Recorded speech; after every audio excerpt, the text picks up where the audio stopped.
أعوذ بالله من الشيطان الرجيم بسم الله الرحمن الرحيم الحمد لله رب العالمين والصلاة والسلام على سيدنا محمد وعلى آله وصحبه أجمعين। সুপ্রিয় শিক্ষার্থীবৃন্দ, আশা করি তোমরা সকলে মহান আল্লাহ রাব্বুল আলামিনের অশেষ মেহেরবানিতে ভালো আছো, শান্তিতে আছো এবং এই কোভিড-19 মহামারী থেকে নিজেদেরকে স্বাস্থ্যবিধি মেনে যথা নিয়মে জীবনযাপন করছো। তো তোমাদের সকলকে আজকেরও ইসলাম শিক্ষা দ্বিতীয় পত্রে তৃতীয় অধ্যায়ের ক্লাসে তোমাদের স্বাগত জানাচ্ছি। আমরা এর আগে যে ক্লাসগুলো নিয়েছিলাম তারই ধারাবাহিকতায় তৃতীয় অধ্যায়ের সূরা আল বাকারা থেকে আজকের আলোচনা হবে। তো আজকের আলোচনার শেষে তোমরা যে বিষয়গুলো সম্পর্কে জ্ঞান লাভ করবে তা হচ্ছে সূরা আল বাকারার 7, 8 এবং 9 নম্বর যে আয়াত আছে এই আয়াতে তোমরা অনুবাদ, ব্যাখ্যা এবং শিক্ষা এ সম্পর্কে জ্ঞান লাভ করবে। আর এর মাধ্যমে তোমরা আরও জানতে পারবে যে আসলে আমাদের সমাজে যে মানুষ যারা রয়েছে এই মানুষদের যে বিভিন্ন রকমের চারিত্রিক বৈশিষ্ট্য আছে এই বৈশিষ্ট্য সম্পর্কেও আল্লাহ তাআলা এখানে বর্ণনা করেছে। তো যেমন ধরো এখানে অনেক মানুষকে আমরা দেখি আমাদের সময়ও, এমনকি আল্লাহ রাসূল সাল্লাল্লাহু আলাইহি ওয়াসাল্লামের জামানাতেও এরকম বহু মানুষ আসলে ছিল যে মানুষরা বিভিন্ন সুযোগ সুবিধা নেওয়ার জন্য তারা বলতো যে আমরা ঈমান এনেছি, আল্লাহ রাসূল সাল্লাল্লাহু আলাইহি ওয়াসাল্লামের কাছে এসে তারা ইসলাম কবুল করেছেন, কিন্তু তারা প্রকৃত অর্থে মন থেকে তারা ঈমান গ্রহণ করেন নাই। এরা ছিল এক ধরনের সুবিধাবাদী মানুষ, যেখানে যখন সুবিধা দেখে তখনই সেদিকে তারা ঝুঁকে পড়ে এবং তারা কিছু সুযোগ সুবিধা, পার্থিব কিছু সুযোগ সুবিধা লাভ করে থাকে। তো এই সকল মানুষদের সম্পর্কে মূলত এই আয়াতগুলোতে আল্লাহ তাআলা বলেছেন। তো এখানে দেখো, এখানে আল্লাহ রাসূল সাল্লাল্লাহু আলাইহি ওয়াসাল্লামকে মহান আল্লাহ তাআলা তিনি জানিয়ে দিচ্ছেন যে ওমিনান নাস মা ইয়াকুলু আমান্না বিল্লাহি ওয়া বিল ইয়াউমিল আখির ওয়া মা হুম বিমুমিনিন। মানে কিছু আছে মানুষের মধ্যে এমন যে যারা বলে, ওমিনান নাস মানুষের মধ্যে এমন কিছু সংখ্যক লোক রয়েছে, মা ইয়াকুলু যারা বলে, আমান্না আমরা ঈমান এনেছি, বিল্লাহ মানে আল্লাহ তাআলার উপরে, ওয়া বিল ইয়াউমিল আখির এবং পরকালের উপরে, ওয়া মা হুম বিমুমিনিন। কিন্তু আল্লাহ বলছেন যে আসলে এই সকল মানুষরা মুমিন নয়। এখন এখানে একটি বড় বিষয় যে তারা নিজেরা মুখে বলছেন যে আমরা ঈমান এনেছি আল্লাহর উপরে, আমরা পরকালের উপরে ঈমান এনেছি, মুহাম্মদ সাল্লাল্লাহু আলাইহি ওয়াসাল্লামের উপরে ঈমান এনেছি, এই কথাগুলো তারা মুখে বলছেন, কিন্তু আল্লাহ বলছেন যে তারা আসলে কি নয়, মুমিন নয়। তো এটার মাধ্যমে একটা গুরুত্বপূর্ণ একটি শিক্ষা এখানে রয়েছে, তা হলো মানুষ যদি শুধু মুখে বলে আমি ঈমান এনেছি, আমার মতো বড় ঈমানদার আসলে কেউ নাই, কিংবা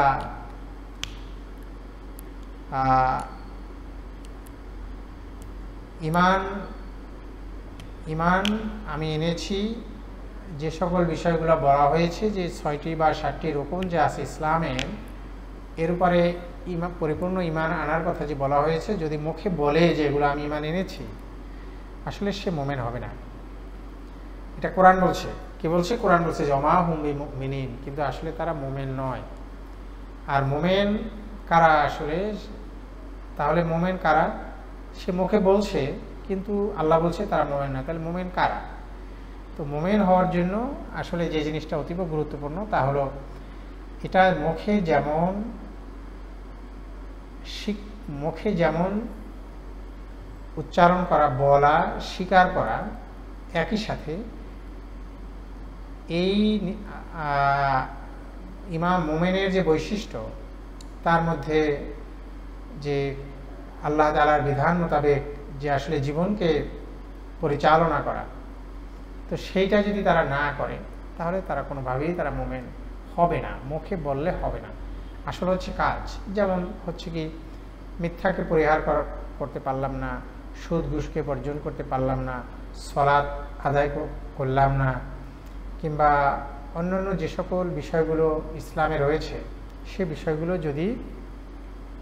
বিষয়গুলো যদি পালন না করা হয়, বাস্তব জীবনে সেটাকে লাইফস্টাইলে যদি না নিয়ে আসা যায়, তাহলে আসলে মুমিন হওয়া যাবে না। আর মুমিনদের জন্য তো রয়েছে আসলে পরম সার্থকতা, সেটা যেভাবেই হোক না কেন যারা মুমিন। এটা কোরআনের অন্য আয়াতে আল্লাহ তাআলা বলেছেন সূরা আল মুমিনুনে যে কদ আফলাহাল মুমিনুন, মানে মুমিন যারা তারা সফল হয়ে গেছে। তো এই যে বক্তব্যটা যে কদ আফলাহাল মুমিনুন, মুমিনরা সফল হয়ে গেছে, কি চমৎকার কথা। তাহলে মুমিন সে কি করবে? সে আসলে নির্দ্বিধায় নিঃসংকোচে আল্লাহ তাআলার যে বিধান সেটাকে সে বাস্তব জীবনে সে অনুশীলন করবে। আর অনুশীলনহীন আসলে কোনো আমল, মানে মুখের স্বীকৃতি, শুধু মুখে স্বীকৃতি দিলাম, বললাম, মুখ থেকে উচ্চারণ করলাম, এটা জাস্ট আটারেন্স ছাড়া এটা আসলে আর কিছুই না, সিম্পল আটারেন্স। যে প্রকার আমি বিশ্বাস করলাম, কিন্তু আমার আসলে আমলটা, আমার কাজ যদি সেই প্রকারের বিশ্বাস অনুযায়ী না হয়, আমি যদি নামাজি না হতে পারি, আমি যদি মিথ্যাকে পরিত্যাগকারী না হতে পারি, আমি যদি সত্যবাদী না হতে পারি, আমি যদি পরোপকারী না হতে পারি, আমি যদি মানুষের সাথে সুন্দর ব্যবহারকারী না হতে পারি, তাহলে বোঝা যাবে যে আসলে এই ইমানের মধ্যে গলত রয়েছে। আল্লাহ বলছেন যে ওমা হুম বিমুমিনিন, তারা আসলে মুমিন নয়। এরপরে এখন আল্লাহ তাআলা আবার এই মানুষদের যে চারিত্রিক বৈশিষ্ট্য, এগুলো বর্ণনা করতে গিয়ে বলেছেন যে এই মানুষগুলোর চরিত্র কেমন। তারা আসলে এক ধরনের ধোঁকাবাজ। এই মানুষগুলো হচ্ছে ধোঁকাবাজ, তাদের হৃদয়ে আসলে ঈমান নেই, তারা মুখে শুধু সুবিধা পাওয়ার জন্য তারা এই কাজগুলো করে থাকে। তো সেখানে আল্লাহ আসলে জানিয়ে দিচ্ছেন আল্লাহ রাসূল সাল্লাল্লাহু আলাইহি ওয়াসাল্লামকে যে ইউখাদিউনাল্লাহ ওয়াল্লাযীনা আমানু। ইউখাদিউনাল্লাহ মানে তারা হচ্ছে আল্লাহর সাথে প্রতারণা করে, আল্লাহর সাথে প্রতারণা করে। ওয়াল্লাযীনা আমানু, এবং যারা ঈমানদার তাদের সাথেও তারা প্রতারণা করে। কারণ কি? ঈমানদারদের সাথে মিশে তাদের খবরাদি, খোঁজ খবর এগুলো তারা জেনে তারপরে তারা সেগুলো নিয়ে কথা চালাচালি করে তারা হলো এক ধরনের বিরাট রকমের ক্ষতি করে ফেলে। এদেরকে আসলে আল্লাহ মূলত যে জিনিসটা বলতে চেয়েছেন এর পরবর্তী আয়াতেই আছে, এটা যে এটাকে বলা হয় হিপোক্রেটিক ক্যারেক্টার, হিপোক্রেসি, যার অর্থ হলো আরবিতে বলে মুনাফিকি চরিত্র। আমাদের সমাজেও এটা খুব প্রচলিত আছে, তোমরা জানো। তো এই মানে অন্তরে একরকম আর মুখে হচ্ছে অন্যরকম। কিংবা আমাদের সমাজে প্রচলিত দেখো তোমরা যে ইসলামিক লেবাস নামে একটা লেবাস আমাদের সমাজে প্রচলিত আছে, সেটা হচ্ছে কি পাঞ্জাবি এবং টুপি, লম্বা পাঞ্জাবি। এটাকে এই সমাজের মানুষ ইসলামিক পোশাক মনে করে। তো এইরকম অনেক মানুষ আছে যারা এই পোশাক এবার পরিধান করে দেখা যায় এমন অনইসলামিক কাজ করে, অফিসে গিয়ে সবার আগে ঘুষ তারাই দেয়, সত্য কথা ঠিক মতো বলে না, মানে চরম তাদের ভিতরে অনইসলামিক কার্যকলাপ স্পষ্ট হয়। তো এই যে এটা হলো ইসলামিক পোশাক ধারণ করে তারপর অনইসলামিক কাজ করা, এটা হচ্ছে এক ধরনের হিপোক্রেসি, কপটতা, বাংলায় বলে কপটতা। যার মুখের বক্তব্য একরকম আর তার কর্মটা হচ্ছে তার বিপরীতমুখী, এই সকল ক্যারেক্টারকে বলা হচ্ছে হিপোক্রেটিক ক্যারেক্টার। তো এটা সম্পর্কে আল্লাহ তাআলা বলেছেন, কি বলেছেন? তারা কি করে? ইউখাদিউনাল্লাহ, তারা আল্লাহর সাথে প্রতারণা করে এবং ঈমানদারদের সাথে প্রতারণা করে। কিন্তু আল্লাহ আবার বলে দিচ্ছেন যে আসলে এই সকল মানুষরা যতই চালাক মনে করুক নিজেদেরকে, যে ওমা ইয়াখদাউনা ইল্লা আনফুসাহুম ওমা ইয়াশউরুন, আসলে এই সকল মানুষরা যে প্রতারণা করে ইমানদারদের সাথে আর আল্লাহর সাথে, কিন্তু আসলে এই প্রতারণাটা তারা ইমানদারদের সাথেও করছে না, আল্লাহর সাথেও করছে না, বরং তারা নিজেরাই ওমা ইয়াখদাউনা ইল্লা আনফুসাহুম, তাদের নিজেদের সাথেই তারা প্রতারণা করছে। ওমা ইয়াশউরুন, তারা এটাকে বুঝতে পারে না, উপলব্ধি করে না। যে কিভাবে সেটা যদি আমরা একটু বিশ্লেষণ করি তাহলে বুঝতে পারবো যে আসলে আমাদের মানুষের যে জীবন, এই জীবনটা দেখো আসলে কি একটা ধারাবাহিক জীবনেরই অংশ হচ্ছে দুনিয়ার জীবন। যে আমরা এর আগেও আমাদের একসময় আমাদের একটা জীবন ছিল, সেটাকে আলামে আরওয়াহ মানে রুহের জগতে আমরা ছিলাম। তো সেই রুহের জগতে এরপরে আবার আমাদের মৃত্যু হয়েছে। সেখানে মৃত্যু হওয়ার পরে আল্লাহ তাআলা আবার আমাদেরকে এই দুনিয়ার জীবনে পাঠিয়ে দিয়েছেন। এখানে আমাদের একটা নির্দিষ্ট সময়কাল আমরা এখানে অতিবাহিত করব, এরপরে কিন্তু আমাদের আবার মৃত্যু হবে। যেমন আল্লাহ কিন্তু তারপরে মৃত্যু হবে, তারপরে আবার আমরা আর এক জগতে চলে যাব। সেখানে ইল্লিন এবং সিজ্জিন দুটো জগৎ আছে, জায়গা আছে, সেইখানে আমরা আবার আমাদের রূহগুলো চলে যাবে, যেটাকে বলা হচ্ছে বারজাখ। সেই বারজাখে আমরা চলে যাব। তো দেখো যে তাহলে যে তারা আমরা নিজেরাই কিভাবে এই যে ঈমান না এনে আল্লাহর কাছে স্যারেন্ডার না করে, আল্লাহর বিধানকে গ্রহণ না করে যতই নিজেদেরকে চালাক চতুর ভাবি না কেন, আসলে এই যে একটা ধারাবাহিক যে আমাদের জীবন সাইকেল, লাইফ সাইকেল, যে একসময় রুহের জগতে জীবিত ছিলাম, তারপরে আল্লাহ তাআলা আবার মৃত্যু আমাদের দিয়েছেন, তারপরে আবার জীবন দান করেছেন, এই দুনিয়াতে আমরা এসেছি, আবার এই দুনিয়ার জীবন ছেড়ে আবার আমরা কিন্তু বারজাখে চলে যাব।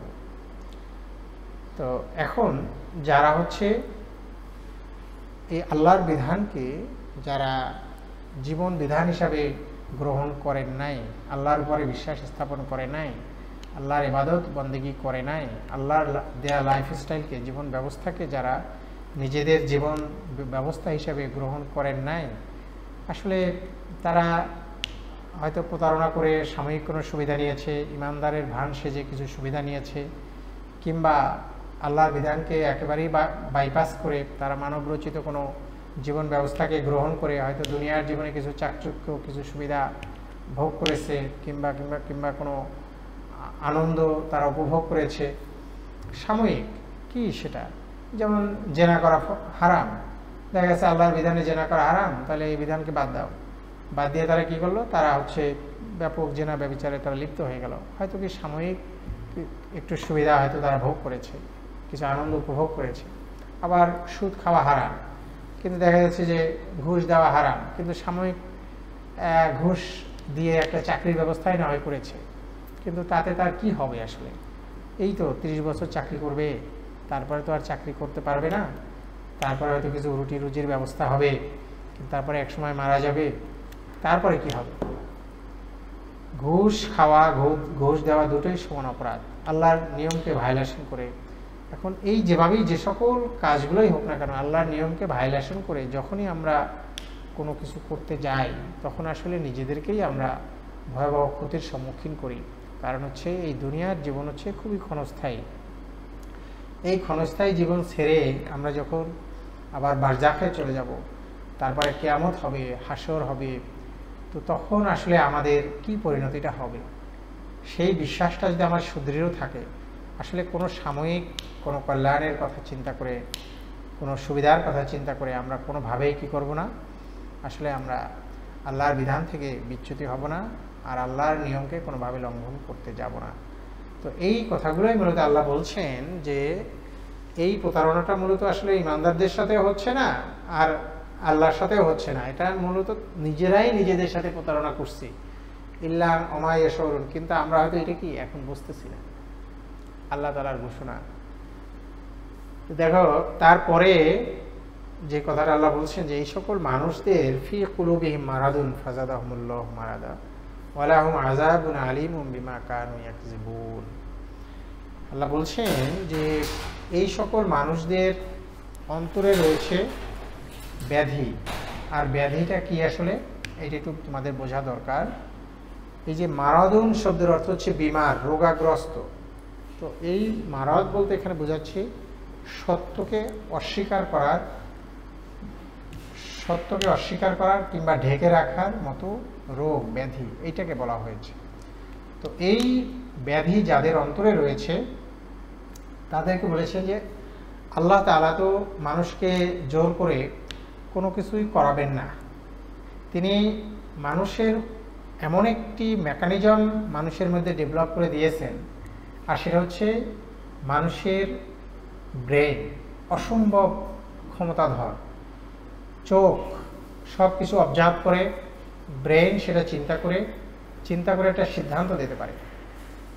কান এটা দিয়ে মানুষ শ্রবণ করে, ব্রেন সেটাকে উপলব্ধি করে, সেটা উপলব্ধির মাধ্যমে মানুষ কি করে, একটি ব্রেন একটা সিদ্ধান্ত মানুষকে দিতে পারে।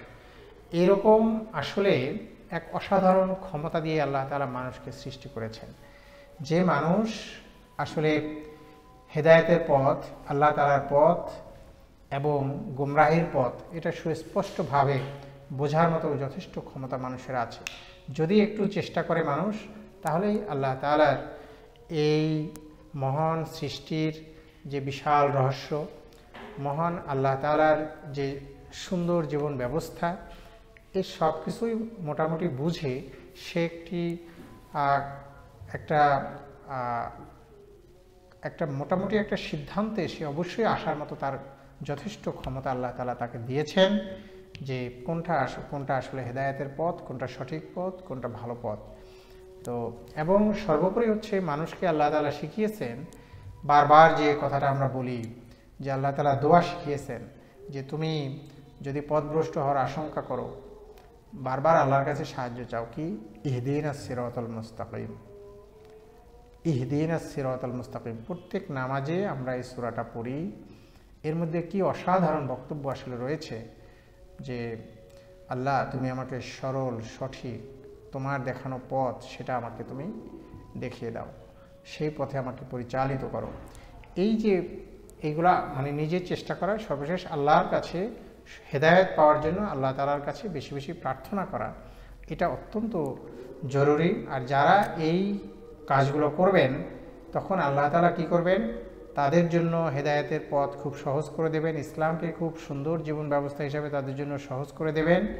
আর যারা হচ্ছে এইরকম করবে, নিজেরা একটা বেশভূষা ধারণ করবে ইমানদারদের মতো, কিংবা মুখে শুধু বলবে ইমানদার ইমানদার বলবে, কিন্তু তাদের কাজের মাধ্যমে তার কোনো প্রতিফলন ঘটবে না, সে সকল মানুষদেরকে আল্লাহ তাআলা সুস্পষ্টভাবে বলেছেন যে এরা আসলে মুমিন নয়। তো এখন আলহামদুলিল্লাহ তো এরপরে আল্লাহ তাআলা বলেছেন যে এই মানুষদের অন্তরে রয়েছে এক ধরনের ব্যাধি। যারা কি ধরনের ব্যাধি, সত্যটা তাদের সামনে স্পষ্ট হওয়ার পরেও সেটাকে আড়াল করে রাখা কিংবা ঢেকে রাখা কিংবা সেটাকে অস্বীকার করা, এই ধরনের ব্যাধি তাদের মধ্যে রয়েছে। কিন্তু তারা কিন্তু সত্যটাকে বুঝতে পারে। এবং আমাদের সমাজেও যদি তুমি এখন মেলাও, এখন যদি দেখো, অমুসলিম মুসলিম নির্বিশেষে এমন কোনো মানুষকে তুমি, যারা মোটামুটি জ্ঞানী মানুষ, এমন কোনো মানুষকে তুমি খুঁজে পাবে না যে মানুষরা আসলে বলবে আল্লাহর কোরআনটা হচ্ছে অপ্রচলিত কিংবা অচল, কিংবা আল্লাহর বিধান হচ্ছে এর থেকে ভালো ভালো বিধান কোথাও আছে। এই কথা আসলে কারো বলার ক্ষমতা নাই, কারণ এটা এতটাই মানবিক, এতটাই ব্যালেন্সড, এত সুন্দর ব্যবস্থা আসলে পৃথিবীতে আর কোনো মানুষের পক্ষে রচনা করা সম্ভব হয় নাই, অদ্যাবধি হয় নাই এবং কিয়ামত পর্যন্ত আসলে হবেও না। এটা যত সমাজবিজ্ঞানী আছে, যত মনে করো অন্যান্য যারা বিজ্ঞানী রয়েছেন অন্যান্য শাখার, আসলে যারা কোরআনকে স্টাডি করেছে, ইসলামিক যে ব্যবস্থা এইটাকে যারা স্টাডি করেছে, তারা সবাই বলেছে। এমনকি তোমাদেরকে দু একটা কথা বলি, যেমন ধরো এই যে নোয়াম চমস্কির নাম তোমরা শুনেছ, এডওয়ার্ড সাইদ এর নাম যদি শুনে থাকো তোমরা দেখবে এদের মতো অনেক বড় বড় মনীষীরাও এই কথাগুলো কিন্তু স্বীকার করেছেন তোমরা যদি নাম শুনে থাকো, প্রফেসর এইচ হান্টিংটনের নাম যদি তোমরা শুনে থাকো, তিনিও একটা বই লিখেছেন ক্লাশ অফ সিভিলাইজেশন। সেখানেও তিনি দেখিয়েছেন যে পাশ্চাত্য যে সভ্যতা, এই সভ্যতাকে চ্যালেঞ্জ করার মতো পৃথিবীতে একটা মাত্র সভ্যতাই আছে, সেটা হচ্ছে ইসলামিক সভ্যতা, ইসলামিক জীবন আদর্শ। তো এই ইসলামিক জীবন আদর্শের আলোকে যদি মানুষ গড়ে ওঠে, তাহলে এই মানুষদেরকে চ্যালেঞ্জ করার মতো ক্ষমতা পাশ্চাত্যের নাই। এই কথাটাই মূলত হান্টিংটন, প্রফেসর হান্টিংটন তিনি দেখিয়েছেন তার বিখ্যাত একটি গবেষণায়, যেটা হচ্ছে দ্য ক্লাশ অফ সিভিলাইজেশন। তোমরা যদি নেটে সার্চ দাও তাহলেও তোমরা এই নিয়ে বিস্তারিত তথ্য জানতে পারবে। তো এরকম যারা মনে করো একটু গবেষক, যাদের চোখ মানে দৃষ্টি শক্তি প্রসারিত, যারা একটু পড়াশোনা করেন, তারা এগুলো জানেন যে ইসলামিক যে ব্যবস্থাটা এটা এত অসাধারণ, তার প্রত্যেকটা ব্যাপার পারিবারিক, সামাজিক, রাজনৈতিক, অর্থনৈতিক এত ভারসাম্যপূর্ণ একটা ব্যবস্থা, এত মানবিক, এবং এখানে মানুষগুলোই এত সুন্দরভাবে গড়ে ওঠে যে ব্যবস্থাকে চ্যালেঞ্জ করার মতো আসলে কোনো ক্ষমতা কারোর, কোনো সভ্যতা কিংবা কোনো মতাদর্শের এটা কোনো দিনই ছিল না, এখনও নাই, ভবিষ্যৎ থাকবে না। কারণটা কি? কারণ হচ্ছে মহান আল্লাহ তাআলা, তিনি হচ্ছেন এই জীবন ব্যবস্থা দিয়েছেন, তার থেকে উত্তম ব্যবস্থা আর কে দিতে পারেন? কখনোই কারো পক্ষে সম্ভব নয়। তো এই জন্যই আল্লাহ তাআলা বলেছেন যে এই সকল মানুষদের অন্তরে রয়েছে ব্যাধি। আল্লাহ তাআলা কি করেন? এদেরকে আল্লাহ আসলে আরও এই ব্যাধিকে আরও বৃদ্ধি করে দেন। ফাজাদাহুমুল্লাহু মারাদা ওয়ালাহুম আযাবুন আলীমুম বিমা কানু ইয়াকসিবুন, এবং এদের জন্য রয়েছে কঠিন শাস্তি। কঠিন শাস্তি যারা এইরকম সত্যকে যারা লুকায়, সত্যকে যারা গোপন করে, সত্যকে যারা অস্বীকার করে। সত্য মানে আল্লাহ প্রদত্ত যে জীবন ব্যবস্থা, এই জীবন ব্যবস্থার যে সত্য, এই সত্যকে যারা অস্বীকার করে কিংবা লুকায় কিংবা গোপন করে, তাদের অন্তরে রয়েছে, আল্লাহ বলেছেন কি, ব্যাধি। সেই ব্যাধিকে আল্লাহ কি করেন? বৃদ্ধি করে দেন। কারণ আল্লাহ তো কোনো কিছু যায় আসে না, আল্লাহ হচ্ছেন নিউট্রাল। তিনি কি করেছেন? তিনি একটা জীবন ব্যবস্থা দিয়েছেন, আবার মানুষকে যথেষ্ট উন্নত মস্তিষ্ক দিয়ে তিনি সৃষ্টি করেছেন, যেটার মাধ্যমে মানুষ এগুলো সব কিছুই বুঝতে পারে। তো বোঝার পরেও, সব কিছুই ওপেন হওয়ার পরেও আল্লাহ বলেছেন যদি এভাবে করো তাহলে তোমার জন্য রয়েছে শাস্তি। এখন আমি বলেই দিলাম যে তুমি যদি এটা করো তোমার জন্য শাস্তি রয়েছে, তাহলে যিনি শাস্তি দেবেন তার তো কোনো অপরাধ নাই এখানে, তিনি তো বলেই দিয়েছেন তুমি যদি এটা করো। এখন আমি যদি করি বা আমরা যদি সেটা করি, তাহলে সে কারণে তো আল্লাহর তো এখানে মানে কোনো কিছু যায় আসে না। এক কথায় তিনি যদিও রহমানুর রহিম, যার কারণে রহমান তিনি রহিম, তিনি আমাদেরকে তো সব কিছু বলেই দিয়েছেন, তুমি এটা করো তোমার এই পুরস্কার আছে, তুমি এটা করো না তাহলেও তোমার জন্য পুরস্কার আছে, যদি এটা লঙ্ঘন করো তাহলে তো তোমার জন্য শাস্তি রয়েছে। তো যে শাস্তি আসলে আজকে সারা পৃথিবীতে মানে সারা পৃথিবীর মানুষই কিন্তু আমরা আক্রান্ত। কীরকম দেখো, দুনিয়ার জীবনে কোনো স্বস্তি নাই, শান্তি নাই, সব মানুষের মধ্যে শুধু অশান্তি, হাহাকার, বৈষম্য, কারো সম্পদের পাহাড়, আর কেউ না খেয়ে রাস্তায় পড়ে থাকে, তার একটু ঘুমানোর জায়গা নাই, দুবেলা খাওয়ার জায়গা নাই, মানে দুবেলা খাবার জোটে না। এত বৈষম্য আজকের আল্লাহর বিধানকে লঙ্ঘন করার পরিপ্রেক্ষিতে গোটা মানব জাতি আজকের যে সংকটের মধ্যে নিপতিত, এই সংকট থেকে আসলে উত্তরণের উপায় একটাই, সেটা হচ্ছে মানুষ যদি আল্লাহ তাআলার এই বিধানকে তারা যদি রাষ্ট্রীয় পর্যায়ে যদি তারা কায়েম করে, কিংবা আল্লাহর এই বিধানকে তারা যদি জীবনের প্রতিটি ক্ষেত্রে অনুসরণ করতে পারে, তাহলে কোনো মানুষের এই দুর্গতি, দুরবস্থা থাকবে না। গোটা মানব জাতিই হচ্ছে একটা শান্তিময় পৃথিবীতে সুন্দরভাবে বসবাস করতে পারবে। তো বলছিলাম আল্লাহ হচ্ছে নিরপেক্ষ, তিনি বলে দিয়েছেন, সব কিছু স্পষ্ট করেছেন। এরপরে যদি করা হয় তাহলে কি হবে? যে ওয়ালাহুম আযাবুন আলীমুম বিমা কানু ইয়াকসিবুন, তারা যে সকল বিষয়কে মিথ্যা প্রতিপন্ন করেছিল, যে না তারা বলেছে এগুলো তো আসলে আল্লাহর কথা না। তারপরে হচ্ছে এই যে আমাদের প্রচলিত যে জীবন ব্যবস্থা যেগুলো আছে, আমরা যেগুলো মেনে চলি এগুলোই ভালো, আল্লাহ এই যেগুলো নতুন করে আবার বলছে এগুলো আসলে সত্য না, মিথ্যা। এই যে বক্তব্যগুলো তারা বিভিন্ন সময় দিয়েছে, এই সকল বক্তব্যের আলোকে আল্লাহ তাআলা বলেছেন যে আসলে তারা যেগুলোকে মিথ্যা প্রতিপন্ন করেছে বা করছে বা বলছে, এই সকল কারণে তাদের জন্য রয়েছে কঠিন শাস্তি। তো আশা করি তোমরা বুঝতে পেরেছ। আর যদি কোনো অসুবিধা তোমাদের থেকে থাকে তো তোমরা নিশ্চয়ই সেটা শেয়ার করবা। আর সবাই ভালো থাকবা। তার আগে আরেকটি কথা, যেটা হচ্ছে তোমরা সকলেই মাদকের মতো মরণ ব্যাধি থেকে সকলে দূরে থাকবা, কারণ এর মাধ্যমে আসলে সমাজের কোনো কল্যাণ নেই, তোমার নিজের কোনো কল্যাণ নাই, পরিবার, রাষ্ট্র, কারোর জন্যই কোনো কল্যাণ নেই। আমরা সকলেই এই মাদকের অভিশাপ থেকে দূরে থাকি। একটা সিগারেটও কোনোভাবেই যেন তোমরা না খাও, বন্ধুবান্ধব কেউ যেন পরিচিত হয়ে না খায়, এদিকে সবাই খেয়াল রাখবা। কারণ এর মধ্যে আসলে রয়েছে মানুষের, গোটা মানব জাতির জন্য অসম্ভব ক্ষতি। তো আল্লাহ তাআলা আমাদের সকলকে তৌফিক দান করুক, আমিন। সবাই ভালো থাকো। আসসালামু আলাইকুম ওয়া রাহমাতুল্লাহ।